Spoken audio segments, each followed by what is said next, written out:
Good afternoon. Good afternoon, everyone. Before I officially get started with the Prezzo, which, by the way, is available on the ASX, I just want to touch on three key areas, some major tailwinds that I think we're all quite conscious of. I think the first one is the proliferation of the mobile phone. And there's been a number of presenters that have already started talking about how important smartphones are and how important they will be in the future. And that's an area that Crowd Mobile is very involved in. Secondly is the notion of personalisation. The notion of personalised data, e-commerce, as well as personalised information. And it's really about going beyond Google. And that's really another key area that Crowd Mobile is involved in. And thirdly, the notion of global distributed workforces. And what I mean by that, we've all heard about Uber and UberX, and anyone being able to jump in the car and earn some extra income driving their car around. This is another area that Crowd Mobile is involved in, and that is the area of what we call micro jobs, so a job that takes 10 minutes or less. And so what I'd like to do is basically share with you the Crowd Mobile story. Crowd Mobile has been listed for just over a year on the ASX. The company's been running since 2009, and we have been profitable since that time. We've got a market cap of roughly 40 million and an EV, an enterprise value of around 60, and We've had a number of capital raisings along the way. We're trading at around 27 cents at the moment, and the IPO was basically done at 20 cents, and the last capital raising at 25. So all in all, our investors have enjoyed some upside there. The business, we're really an ASX-listed company. We're also listed on Frankfurt, but the main liquidity here is on the ASX. But the majority of our revenue comes from outside of Australia. So over 70% of our revenue comes out of Europe. And where we see the real growth opportunities are coming from Africa, Latin America, as well as Asia. And we adopt, and we're building out a global M-payments network. As of today, we are connected to 160 telcos globally. And the reason that is important, particularly in emerging markets, similar to one of the earlier speakers, is people in emerging markets don't have credit cards. And so most of our products are available and basically billable directly to someone's mobile phone, where you just click a button once or twice and you can get it added directly to your mobile phone bill. And so as of today, available in over 50 countries, so Telstra, Optus and Voda, but also Orange and O2 and BT and a whole host of other telcos around the world. This slide here just really gives you a bit of a breakdown in regards to how do we actually make money. So we create, as in we basically build our own content. We've got a team out of Budapest, which is a low-cost dev environment. And we also license a bunch of third-party content. Then we market. We use social media, Facebook, Insta, Twitter, and a whole bunch of other publishers globally. We present the content online, like you would a normal TVC.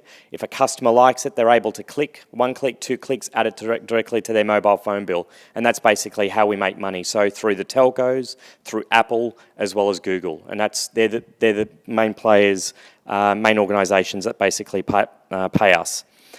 This is just a bit of a snapshot in regards to our products.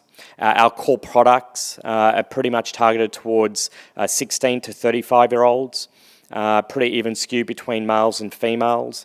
We've got different products that range from Passion for Fashion, which is basically fashion advice, to What Would Jesus Do, which is quite popular in the southern USA, to other products like such as learning, some of the key learning products.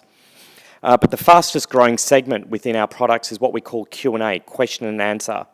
And the way it works is we basically have a series of products where consumers can basically ask a question that is personalised towards them, and then we have a real person on the other end, which we call an expert, that is able to actually provide that response. And you may ask, well, what do the actual numbers look like? We've had 8 consecutive quarters of quarter-on-quarter growth as we build out new products and move into new markets. And what we're starting to see, I mentioned the whole notion of personalization, personalized information, something that Google will never ever be able to do because it's not answered by a real human. It's very much underpinned by our microjob, our Crowd Experts microjob technology that we've spent the last 5 years building. As of today, we have over 1,000 experts on the platform, available in over 30 different languages, so English, French, German, Spanish, Italian, and the list goes on. Our experts are actually earning real money. So over the last 12 months, we've paid out over $2.5 million to our experts. And in the last couple of weeks, we've just launched an API. And without getting sort of, too techie geek, to getting to techie talk, basically what that allows is our microjob platform can be plugged into third-party apps. Because as of today, we've been building our own apps, we've been acquiring customers, and in the last 12 months, we've acquired and serviced over 3 million customers globally. But what we've realised is there's this whole universe of other products and apps out there, and now we can plug our microjob platform into third-party apps, and you'll see a number of those deals eventuate over the next couple of quarters. As I mentioned, a lot of our products are targeted towards 16 to 35-year-olds. Over the coming couple of quarters, we'll be launching some apps and services that move us, I guess, further up the expert scale in terms of the professional scale, and apps targeted towards females who are pregnant. Other apps targeted towards people who have pets. So as an example, if you've got a sick cat or dog, what you typically would do, you'd make an appointment with the vet, you'd go and see them, a couple of days later and maybe a couple of $100 later, you'd basically get a prognosis. But with our app and our microjob technology, you can take a photo, you can take a video of your sick animal, you can answer a series of questions, and within a short period of time, and for $10, $20 or $30 later, you'll be able to get a personalised response targeted towards you and your pet. And that's just an example of the products that we'll be launching, that we've launched and will continue launching over the next couple of quarters.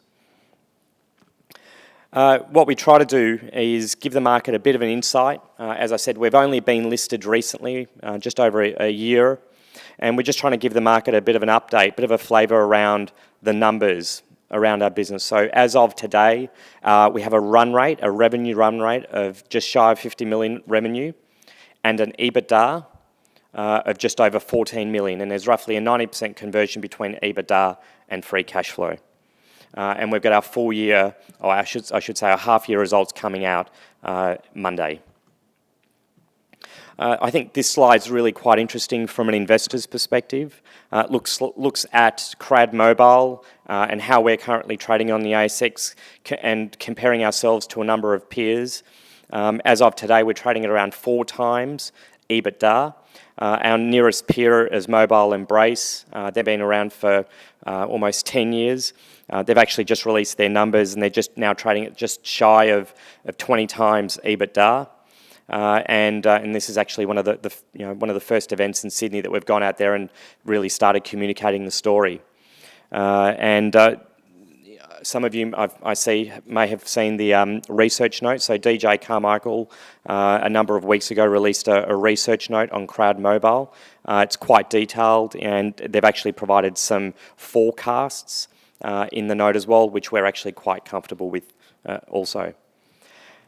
Just sort of wrapping up, it's maybe just worth talking about our board. We've got a gentleman called Theo Hanakis, who's our chairman. Some of you may remember him from Melbourne IT. He got involved in that when it was literally a penny stock and built that into a couple of $100 million market cap company. And then a gentleman called Hans de Beck, who's been involved in mobile for many, many years, and Sophie, who's our company secretary. And personally, I've been involved in tech since about the mid-90s.